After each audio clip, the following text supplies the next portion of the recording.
কোটা আন্দোলন। ছেলে ফারহানকে হারিয়ে পাগল প্রায় মা।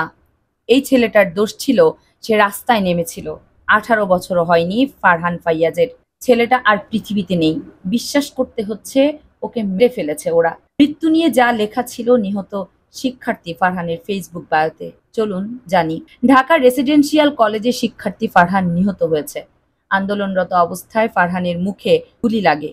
গুলিবিদ্ধ হলে সহপাঠীরা তাকে হাসপাতালে নেয়, কিন্তু ফারহানকে আর ফেরানো যায়নি। ফারহানের মা নাজিয়া খান তার ফেসবুক স্ট্যাটাসে ছেলে হারানোর বিচার চেয়েছেন। লেখেন, আমার ছেলে ফারহান, সে এখন মৃত। আমি এর বিচার চাই। তারা আমার ছেলে ফারহান ফাইয়াজকে মেরে ফেলেছে, অথচ তার বয়স 18 হয়নি। আমি ফারহান ফাইয়াজ হত্যার বিচার চাই। তিনি বিচারের জন্য তীব্র আকুতি জানিয়েছেন। নাজিয়া খান সামাজিক যোগাযোগ মাধ্যমে দুটি স্ট্যাটাস দেন।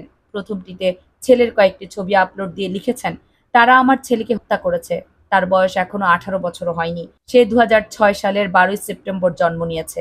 আমি চাই আপনারা সবাই সামর্থ্য অনুযায়ী আওয়াজ তুলুন। আমি এর বিচার চাই।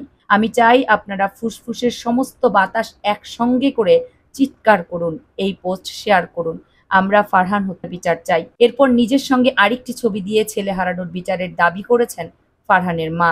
সেখানে তিনি তার ছেলের হত্যার বিচার চেয়েছেন। ফারহানের মায়ের স্ট্যাটাসটি এরই মধ্যে ফেসবুকে ভাইরাল। পোস্টটি দেওয়ার 1 ঘন্টার মধ্যে 87,000-এরও বেশি মানুষ শেয়ার করেছেন। তাদের সবারই একই দাবি, ফারহান হত্যার বিচার চাই। এদিকে মৃত্যুর পর ফারহানের ফেসবুক আইডিতে ঢুকে দেখা যায়, মৃত্যু নিয়ে ফারহান তার ফেসবুক বায়োতে লিখে গেছেন, one day you will leave this world behind, so live a life you will remember. অর্থাৎ একদিন তুমি এই পৃথিবী ছেড়ে চলে যাবে, তা এমন জীবনযাপন করুন যাতে সবাই মনে রাখে।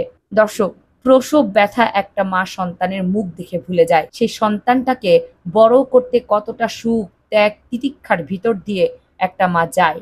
তার বাচ্চাটাকে আপনারা কিভাবে মেরে ফেললেন? আপনারা তো এক একটা বড় বড় দজ্জাল। মায়ের চাপা কষ্টের গজব নিতে পারবেন তো? ওরে বাপরে বলে যখন চিৎকার করে একটা মা, জানেন তো এই বদদোয়া সবচেয়ে বেশি ডেঞ্জারাস। একে মোকাবেলা করার মতো যন্ত্র বিজ্ঞানীরা আবিষ্কার করতে পারেন নাই এখনো। হে আল্লাহ, যাদেরকে আমরা হারিয়েছি সবাইকে বেহেশতে দান করুন। আমিন।